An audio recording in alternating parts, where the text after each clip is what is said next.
Hey, it's Mike here, and I'm talking about Sonic the Hedgehog yet again, because that's what I do. This is actually a video that I've kind of wanted to make for a while now, I just haven't, and I guess I decided now it was time. So here we are. So I think I've made it pretty clear now that I'm really into Super Smash Bros., and I'm online a lot. So I've seen a lot of what people have to say about the series. And one thing people have been very vocal about is Sonic's representation in the Smash series. Some people aren't necessarily happy with the way that everything turned out, and that's totally cool. I even agree with some of the opinions, but I have seen so much misconception about why things are the way they are, so I'm here to clear that up now. I'm pretty active on social media like Facebook, Twitter, all that, and I was lurking on forums a lot too during the Smash Ultimate days. So the stuff I'm talking about here is stuff I've seen people say a lot. I'm not gonna dig through years of social media and forum posts just to show people saying these things, and I'm not trying to call out anyone specific here. You'll just kind of have to take my word for it. I promise I'm not making up arguments to argue against here. These are real things I've seen people say multiple times. And whenever I see people say them, I'm like, no, that's not right. And you know what? Now's my chance to correct them. Those people who are most likely not gonna watch this video at all, but you know what? I still feel vindicated doing it. And even if you're not someone who talks about Sonic and Smash Bros. Online, you still might learn something cool here, so hope you enjoy it. In this video I'll be covering 3 different misconceptions about Sonic and Smash Bros. That I often see online, so let's start with number 1. Number 1. The reason that Sonic's moveset in Smash is so simplistic is because he was added in last minute and they had to rush with him. So they didn't give it much thought. Alright, so we'll start off by talking about Sonic's moveset in Smash Bros. It's kind of simplistic, which has bothered a lot of people online. I have seen so many people assume that the reason Sonic's moveset is so simple is because he was added into Smash Bros. Ball last minute, so they just had to rush it. But no, that is not true. This information is going to come from this Famitsu article about Sonic joining Smash Bros., and this was translated by Source Gaming, so huge credit to them for doing this. So yeah, I think this is well known already, but Sakurai states in this article that Sonic was not planned to be in Brawl from the start, and he was added rather late in development, and yeah, it was the very last fighter added. So I can completely see where this line of reasoning comes from.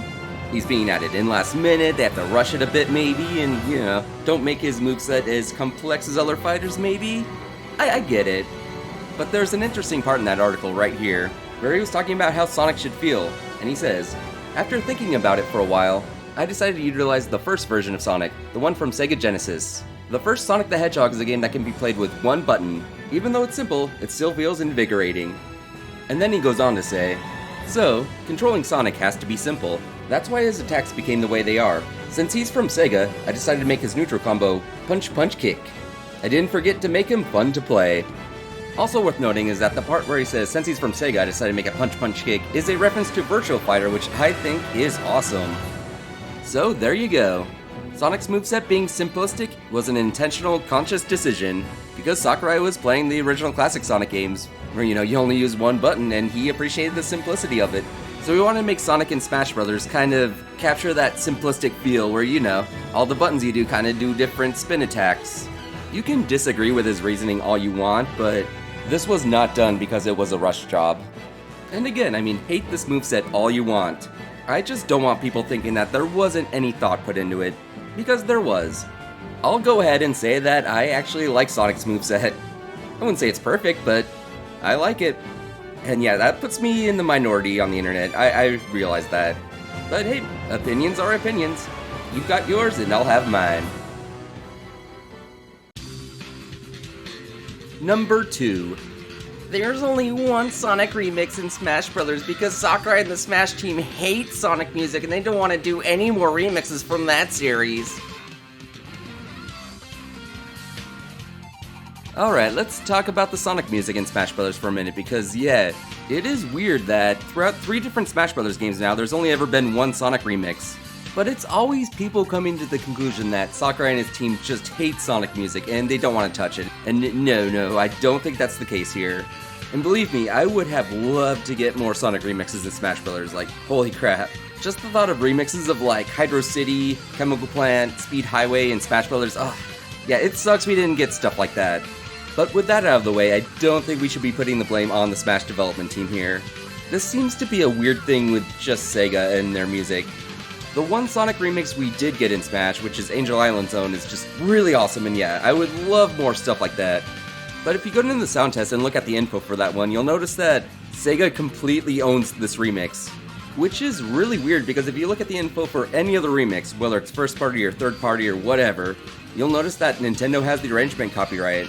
So, and I'm not an expert here, this is just me speculating on what's going on here. I think when Sonic was first coming to Super Smash Bros. Brawl, Nintendo really wanted to remix Sonic music, but Sega was weird about that, and were like, the only way a Sonic remix is getting into Smash Bros. Is if we do it in-house and we own it and everything, which seems to be the case with the Angel Island Zone remix. That was done in-house by Sega's own Jun Sonoe, and yeah, Nintendo seemed to have no part of that specific remix.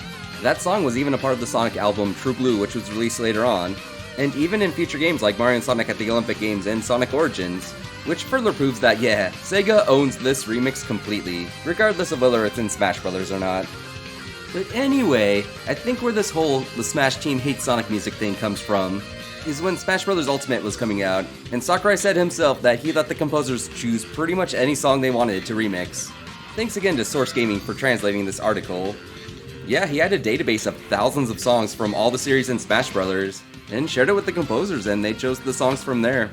He even admitted that this caused kind of an imbalance with a crap ton of Mega Man and Castlevania songs, but hey, that's not a bad thing. But because Sakurai said, I let the composers choose what songs they want to do, and there were no Sonic remixes, I could see why people jumped to conclusions there. Yeah, it seems like maybe the composers just didn't like Sonic music, but no, I don't think that's the case. I think Sega's just really weird about letting anyone else remix their songs. But they do seem totally fine with letting the Smash team use the original songs from the games themselves, untouched. Because there are a lot of Sonic songs in Smash Bros. That just come straight from the source material. So yeah, again, I would have loved more Sonic remixes in Smash Bros. I really love the one we got, and more of that would have just been awesome, but it is what it is. I mean, I guess you can make the argument that Sonic music is so good it doesn't even need to be remixed, but you can hate the fact that there's only one Sonic remix all you want, but just don't put the blame on the Smash team. I think this was out of their hands. Number 3. Sakurai just does not like Sonic the Hedgehog. The last misconception I want to talk about is something that I haven't seen as much, but I've still seen it. Some people online just seem to think that Sakurai does not like Sonic. Like he actively dislikes the series, and no. I mean, he hasn't worked with the series outside of Smash Bros., so I'm sure he doesn't have the same attachment to it that he does with like Kid Icarus or especially Kirby, but I have seen nothing that shows him having any sort of negative feelings towards the Sonic series. And you can even see on his personal Twitter/X/ whatever you want to call it, he's definitely shown some love for Sonic. I think the biggest thing that goes against this argument though is back when Sonic Frontiers was coming out, and Sakurai tried out a demo at an event, and he praised the crap out of it. He was quoted saying, I was thinking of buying it because I could play Sonic in a new way, but now I will definitely buy it. So yeah, even if you're being nice, I don't think that's something you'd really say about a series that you hate. If I had to make a guess, I'd say that Sakurai likes the Sonic series and holds it in high regard, but it's definitely not among his favorites. Because I haven't really seen him gush about Sonic the same way he has with other series like Castlevania or Dragon Quest, but he definitely doesn't hate or dislike it. So if you're one of those people who thought he did, just no, he does not. I guess this one kind of ties in with my other 2 points. I think people think that Sakurai hates Sonic because of the music stuff which I've talked about, which was out of his hands, and that he gave Sonic a basic, simple moveset out of malice or something because he hates the series so much, but no. Again, whether you like the moveset or not, his intentions were pure. So I think that kind of wraps up all 3 points there. Alright, so hopefully now I've cleared up all these misconceptions about Sonic in Smash Bros., and I will never hear anyone say any of this stuff ever again. That's how it's gonna work, right? But anyway, let me know what you think. Are you not convinced? You still think Sonic's moveset in Brawl was done out of laziness? Or that the Smash Bros. Composers just do not like Sonic music and they didn't want to do any remixes and that's why we've got no new ones? Or are you still pretty sure that Sakurai just hates Sonic? Either way, let me know what you think. Also, is there anyone else out there who actually likes Sonic's moveset in Smash, or is that just me? Am I just alone in that? If I am, that's okay. I don't know how much I can keep talking about Smash Bros. Ultimate. I hope a new one gets announced sometime here soon. I miss getting hyped about which characters could be coming. I mean, we still haven't gotten Bubsy in Smash yet, so come on. Well, thank you for watching, and I hope you all have a hat-stackin' good day.